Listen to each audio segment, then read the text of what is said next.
رحمن یا رحمن۔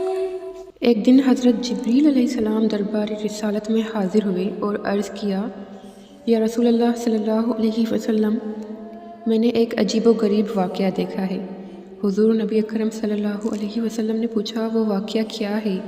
جبریل علیہ السلام نے عرض کیا، یا رسول اللہ صلی اللہ علیہ وسلم، مجھے کوہ قاف جانے کا اتفاق ہوا۔ مجھے وہاں آہ اور فغان رونے چلانے کی آوازیں سنائی دیں۔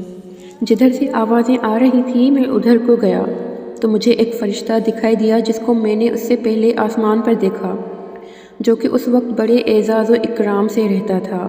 وہ ایک نورانی تخت پر بیٹھا رہتا تھا۔ 70,000 فرشتے اس کے گرد صف بستہ کھڑے رہتے تھے۔ وہ فرشتہ سانس لیتا تو اللہ تعالیٰ اس کی سانس کے بدلے ایک فرشتہ پیدا کر دیتا تھا، لیکن آج میں نے اسی فرشتہ کو کوہ قاف کی وادی میں سرگرداں پریشان آہو زاری میں دیکھا۔ میں نے اس سے پوچھا، کیا حال ہے اور کیا ہو گیا ہے تمہیں؟ اس نے بتایا، معراج کی رات جب میں اپنے نورانی تخت پر بیٹھا تھا، میرے قریب اللہ تعالیٰ کے حبیب نبی اکرم صلی اللہ علیہ وسلم گزرے تو میں نے حضور نبی اکرم صلی اللہ علیہ وسلم کی تعظیم و تکریم کی پرواہ نہ کی۔ اللہ تعالیٰ کو میری یہ ادا، یہ بڑائی پسند نہ آئی اور اللہ تعالیٰ نے مجھے ذلیل کر کے نکال دیا۔ پھر اس نے کہا، اے جبریل علیہ السلام، اللہ کے دربار میں میری سفارش کر دو کہ اللہ تعالیٰ اس غلطی کو معاف فرمائے اور مجھے بحال کر دے۔ یا رسول اللہ صلی اللہ علیہ وسلم، میں نے اللہ تعالیٰ کے دربار بے نیازی میں نہایت عاجزی کے ساتھ معافی کی درخواست کی۔